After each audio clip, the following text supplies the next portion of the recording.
Is there like a timeout on that too, or is the responsiveness, should it be?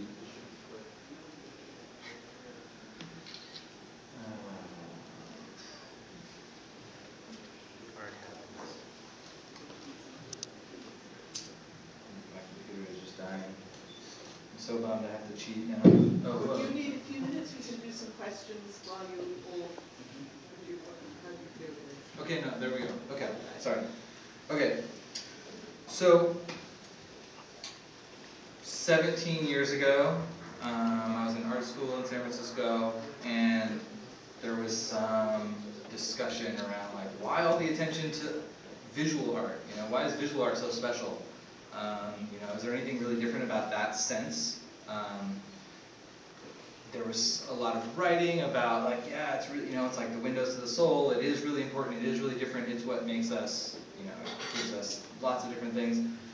But a collaborator, friend, and I wanted to sort of test it. We wanted to test this question of whether the sense of sight alone could determine the position of your sense of self. So we wanted to find a way to pull your sense of sight out of your body and put it somewhere else and have it compete with all your other senses. And we actually didn't think it would happen. We thought that no, of course, like your smell and your taste and your touch and your hearing and your proprioception would all like significantly outweigh your sense of sight. So we set up this setup that I'm wearing now. Some video goggles that are getting a signal from a camera. So that camera over there is all I can see from right now. I'm seeing myself on the edge of the stage, and I can see a little bit of the screen here. And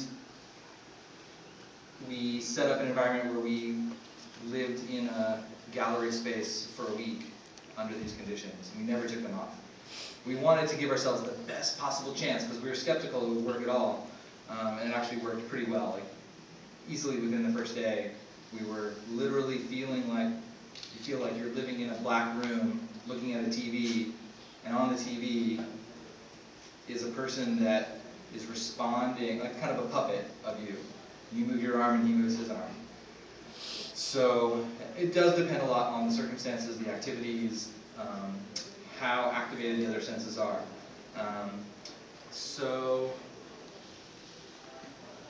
Wow, what is that? Can somebody go turn that camera a little bit more towards the screen, please?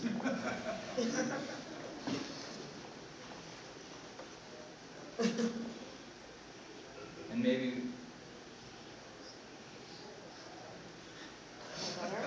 Yeah, maybe a little closer. Thank you. Okay, cool. That's the playing catch. So that first thing happened years ago. And I kind of, it lurked in the back of my mind. I kept wanting to redo it, but I wanted to make it participatory. Instead of me being on exhibit, I wanted to allow people to play with this. The gear we used back then, it wasn't wireless, it wasn't even battery powered, so we were lugging around these like huge electronic dreadlocks that were tethering us, and it was a real pain. So I kept looking in the market, and okay, maybe now's the time. And so a few months ago, I was like, all right, now's the time to do it. So started this kind of little research lab of like, get some gear, get it running, and start testing, and start reimagining what kinds of activities could happen. So this one we were playing catch, you know, with like a big yoga ball, so like the alignment can be really interesting and bizarre. So there's two people wearing the goggles. This is somebody climbing a tree while wearing them. This is somebody climbing over their car while wearing them. Kind of just literally freestyling, like let's just play, let's put this stuff on and play. This one is, there's a piece of plexiglass, and there was a drawing on one side of the plexiglass, and she's seeing a view that's pretty approximate to this photograph and trying to trace the thing. But you know, like when you're looking into the front of a video camera, your motions are reversed, so it takes this immense amount of concentration. And this was kind of the beginning, and we realized that the type of activity really has a lot to do with the sensation of where you feel like yourself is existing.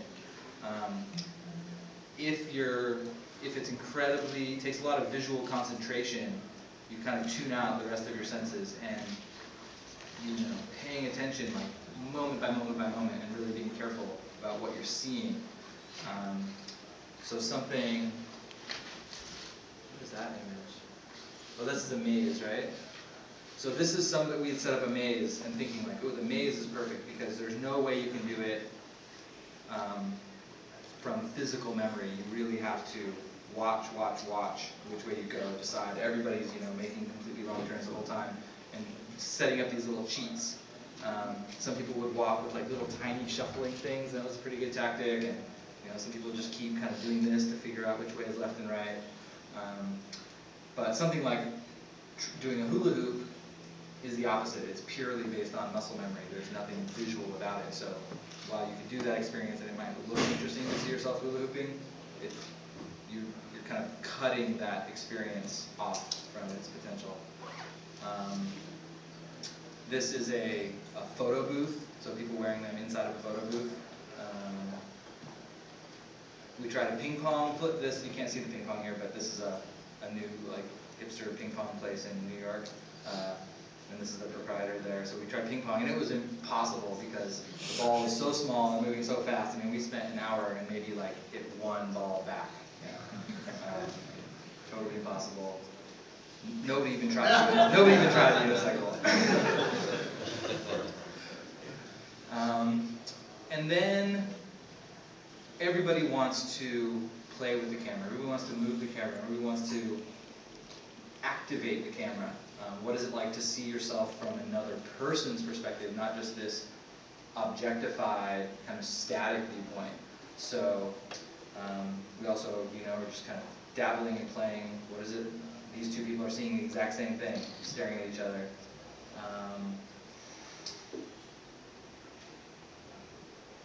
I really can't see what's on this one. Can somebody tell me what's on this image? The lady in the clouds. Oh, it's like a reflection. And, okay, so this was, she's inside of the storefront, and I'm outside the store on the sidewalk looking through. So this kind of, you know, you don't even have to be in the same room. And that disoriented her so much just psychically that she had to rip them off. You know, like, ah, it's too much. There's the reflection of the camera and the clouds and herself, and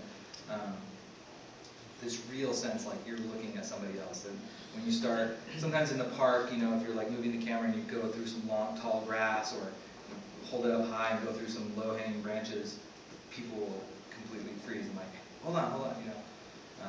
It brings, it's almost like the way that a visceral reaction can locate you in your body.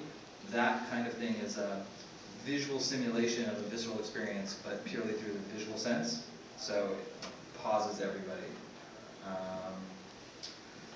This interesting thing where just putting boxes on your heads while you're wearing the goggles or paper bags is such a bizarre feeling. You feel it, you hear it. We're so used to this idea of like darkness descending over your eyes and like, I can't see anymore, but it doesn't change your vision at all whatsoever. So walking around like that is exactly the same as walking around like this.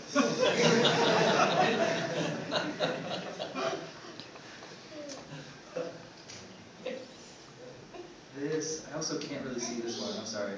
Can somebody say? Okay, so this is my son Tabor. Kids excel at this stuff. And I just speculate that it's because they don't have as many habits that they have to overcome. So they love playing with it, and they're really good naturally and creative. This is my daughter, like really investigating her own face from different angles. So it's pretty interesting. So then I've just been playing around, and then we got invited to make something for this art festival that happens in San Francisco called the Lost Horizon Night Market, and it's a guerrilla art festival in a bunch of box trucks that happen underneath an abandoned freeway somewhere, and nobody knows where until the last minute, and there's like 20 trucks.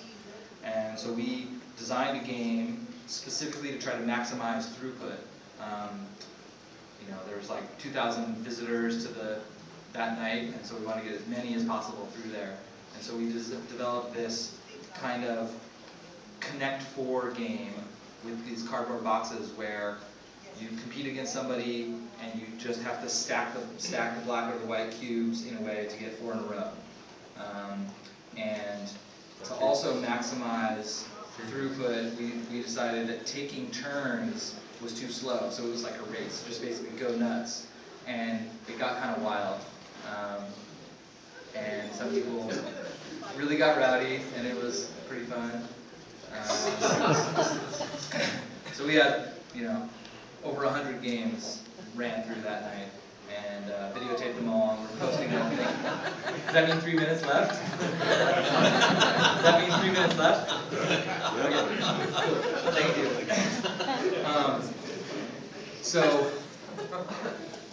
So that's kind of where we're at, and actually I've got during the gala tonight, after the next session at 5, I've set up this game out here in the lobby, so everybody can come and play. We'll be open for an hour and a half. And we've got a slightly different twist on it, but same setup, same gear. So definitely come by and play. So where we're at now, we're kind of just dabbling like what's next. So been talking to people from all different worlds and like, okay, random ideas, but I want to start testing like how could yoga kind of fit into it? How could climbing fit into this? How could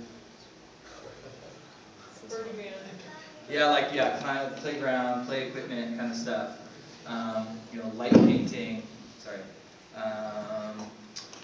dinner parties, where you all have to be on one side of the table to face the camera.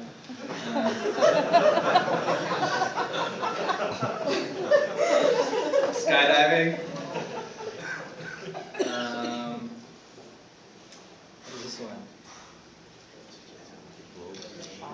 Oh, like optical illusions, so immersive optical illusions.